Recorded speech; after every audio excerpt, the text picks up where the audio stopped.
Hi everyone, this is Nia and today I'm going to be doodling owls.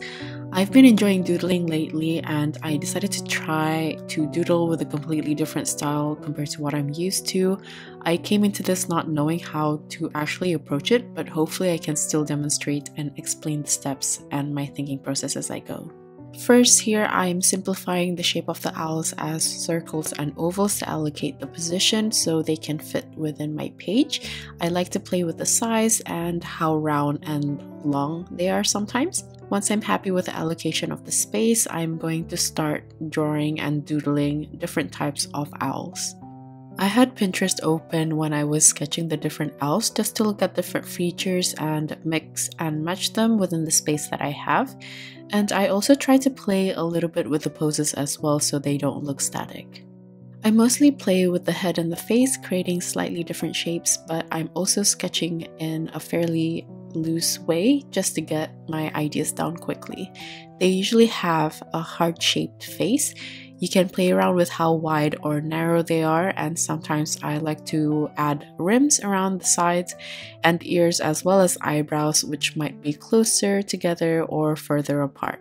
With the ears, if you want to make the owl look more cute, you can make the ears look rounder and smaller, whereas if you want it to look kind of bigger and more fierce, you can make the ears a bit more pointy.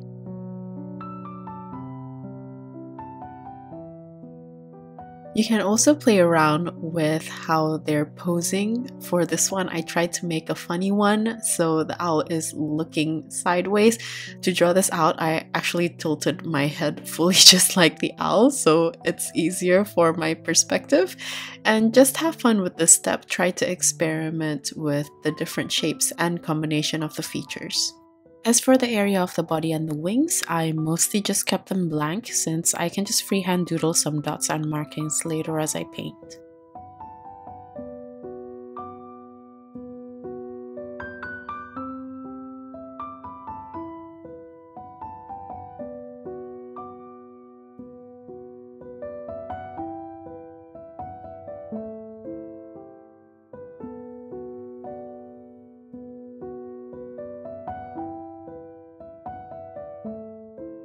I felt like the bottom of the page is a bit empty, so I decided to add a little baby owl, which is basically just a circle with a face. For the composition, I decided to add some supporting elements. I'm going to draw some branches that some of the owls are going to stand on, and I feel like this would add to the mood and atmosphere of the doodle as well. I'm also going to add some leaves to help frame the doodle and also add a moon and some stars.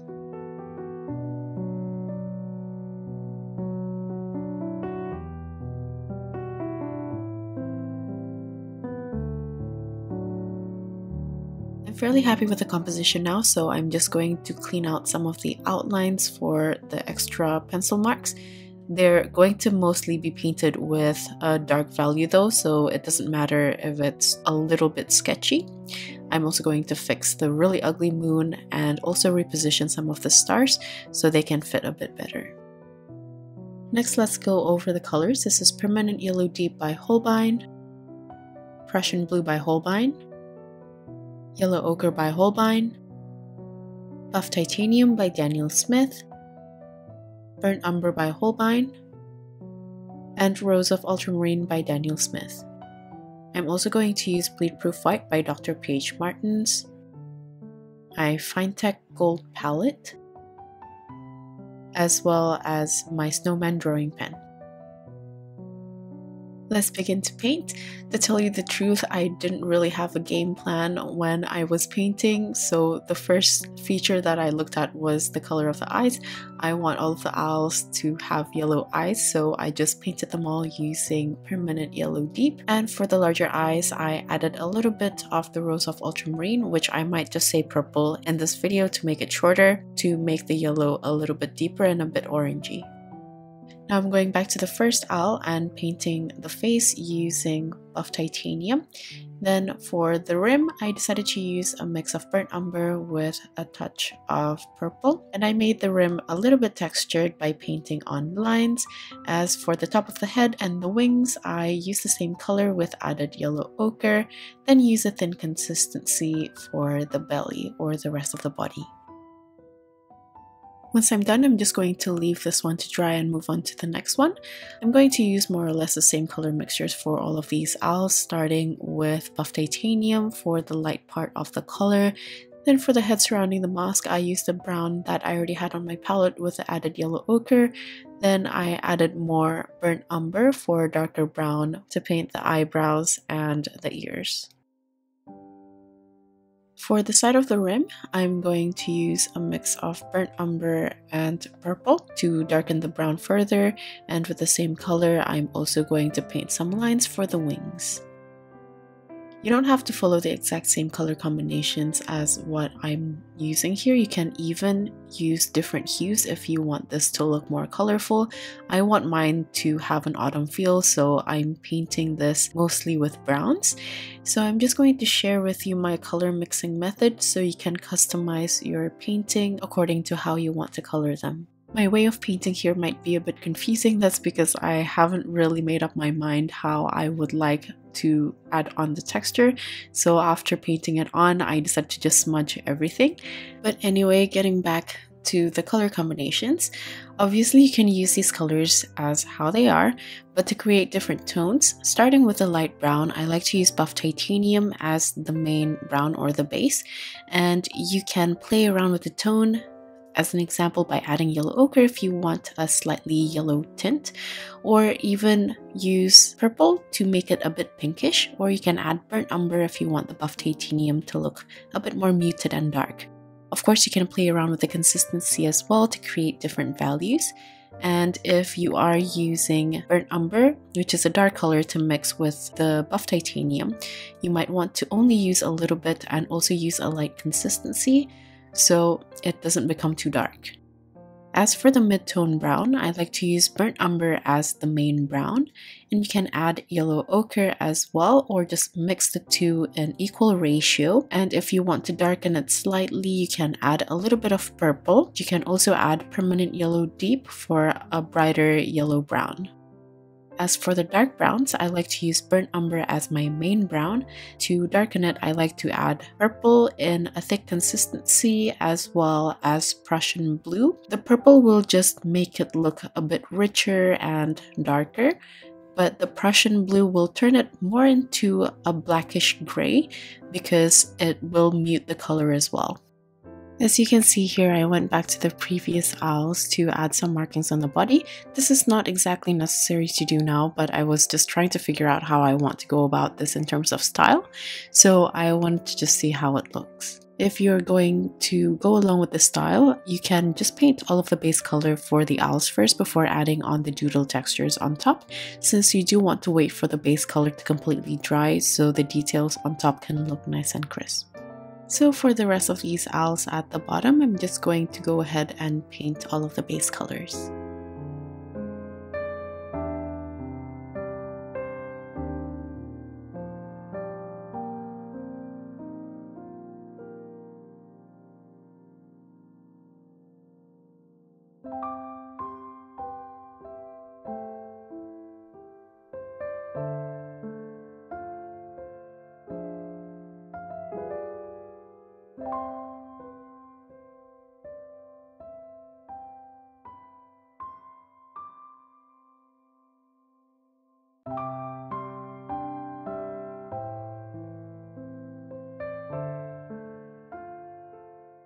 I was trying to do what on what pattern for the belly of this owl, but since the area is too small, the paint didn't spread the way I wanted to, so I'm just going to leave it to dry for now and move on to paint the base color for the rest of the owls.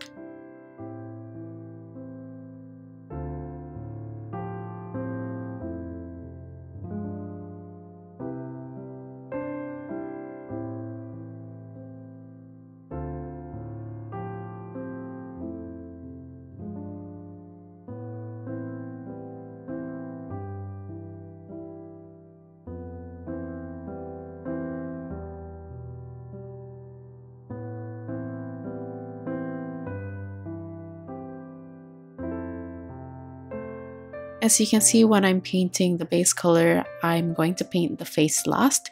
Since I want this area to be lighter than the rest of the body, I want to make sure that the surrounding rim is completely dry before painting on the lighter color, so the darker value won't blend and travel into the face. Once everything is completely dry, I'm going to start adding on the doodle pattern, especially on the belly.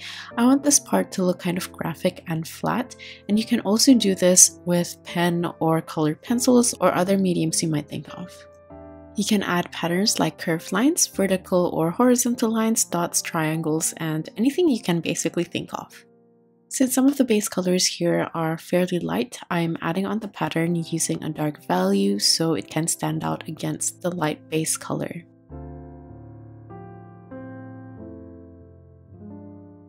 For this baby one, I just wanted to look fluffy and slightly furry, so I just added really short lines to outline the body, wings, and the face. Looking back at the owls, I felt like I needed to add more of a darker value for some of the base color, so I just repainted some of them using this dark brown and even cover some which I've already painted the patterns on if I feel like it's not balanced enough. I also want to add details using bleed proof white later on, and I feel like this will look better with a darker base. It might look a bit messy now, but we can always clean things up with pen later on. Since it's just a doodle, I don't really want to put too much pressure on this. I'm just going to add things as I go and see what works as I layer on the details.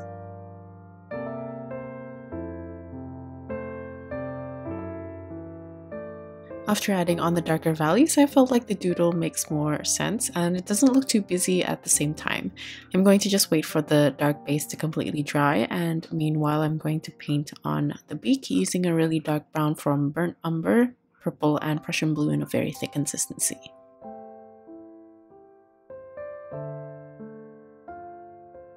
I'm also going to outline the yellow eyes and add the pupil in the middle with my pen, making it much easier to control and also really quick to do.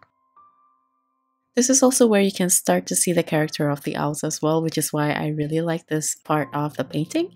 You can play with the size of the pupil and where you place it, say in the middle or close to the inside of the face or further apart for different expressions.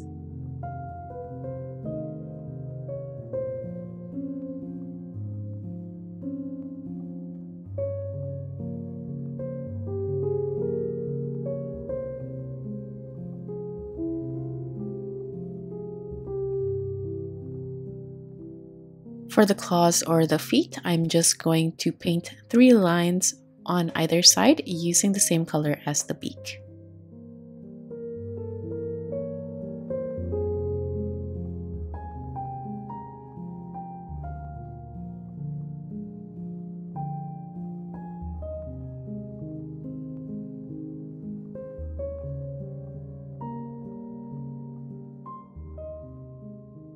Once the dark base is completely dry, I'm going to use a thick consistency of bleed-proof white to paint on the doodles and the pattern on top. You can also use a white pen to draw the doodles on top for easier and better control, and it's also much quicker that way, but I don't know where my white pen is and it's probably dry by now, so I just use my bleed-proof white.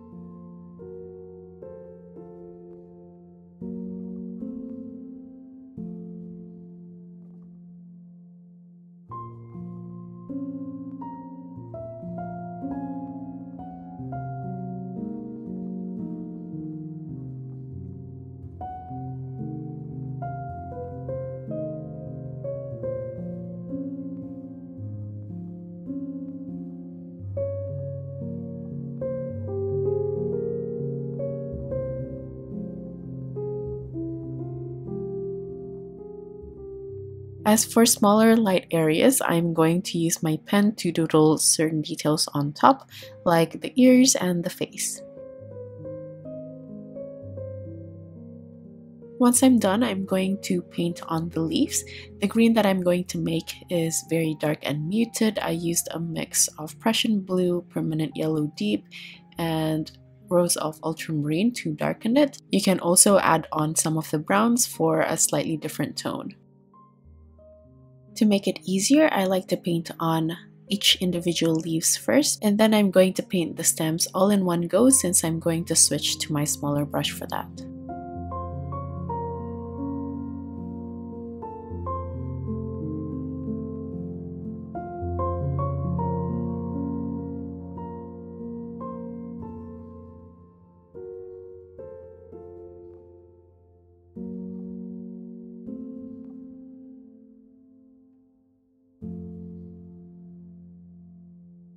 I'm going to wait for the leaves to dry and paint on the branches using a dark brown but in a medium consistency.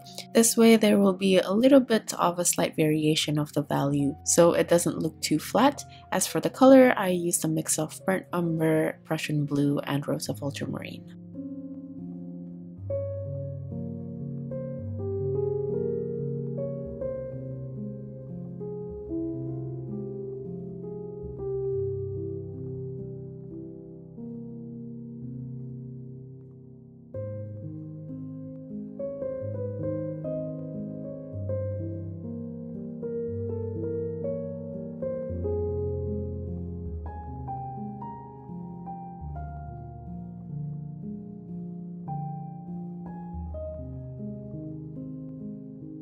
For this large branch on the right, I felt like it looks a bit too empty, so I decided to add some pine needle leaves. Now that the rest of the leaves are completely dry, I used a really thick consistency of the same green to paint on the midribs and the veins, as well as the thin stems.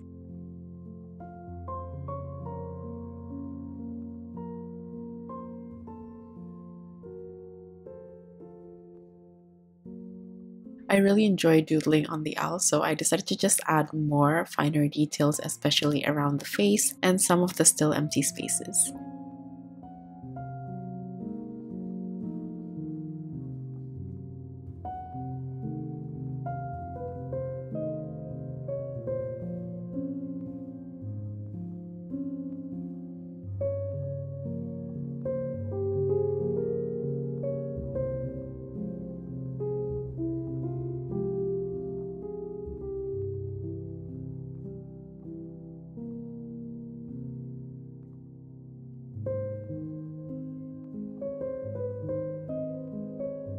I want to use gold or a shimmery color to paint the stars and the moon, but I felt like the golds that I have are too vibrant and bright, so here I kind of tried to experiment and use this dark muted brown to paint as the base color underneath.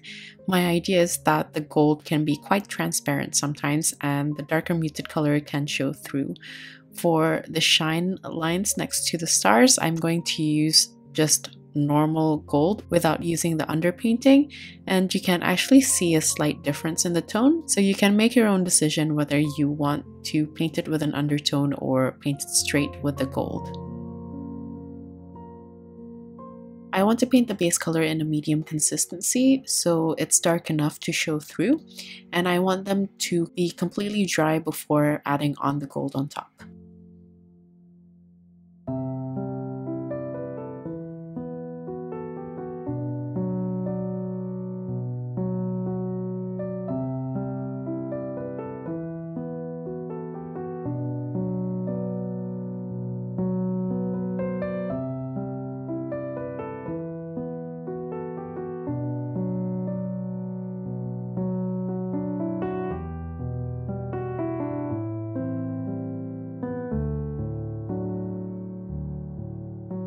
I'm going to wait for the gold to completely dry, and I'm going to be very careful to not accidentally smudge it with the back of my hand.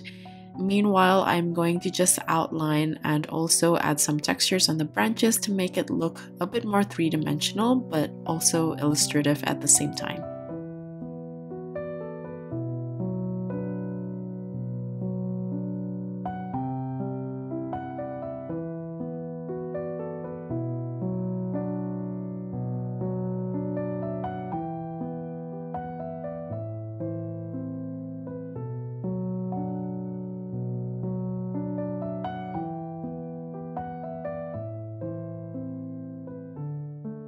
Next, I'm going to add the shine lines around the stars. I first used my large brush and I felt like the lines were a bit too thick, so I switched to my smaller brush. As you can see here, the color is a little bit more yellow and orangey, so I actually prefer painting on the base color beforehand. After I finish painting on those lines, I'm going to wait for them to completely dry and erase the extra pencil marks.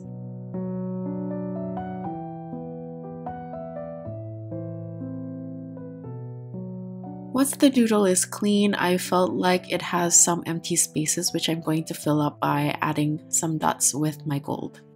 And that's basically it for this doodle. The finished result is quite unexpected for me, but I really enjoyed adding on the details and layers one by one and experimenting with a bit of the underpainting before using the gold. Like usual, the list of tools as well as my social media links will be in the description box, including the link to the outline. If you guys are still here, thank you so much for watching till the end, and I'll see you guys at the next one. Bye!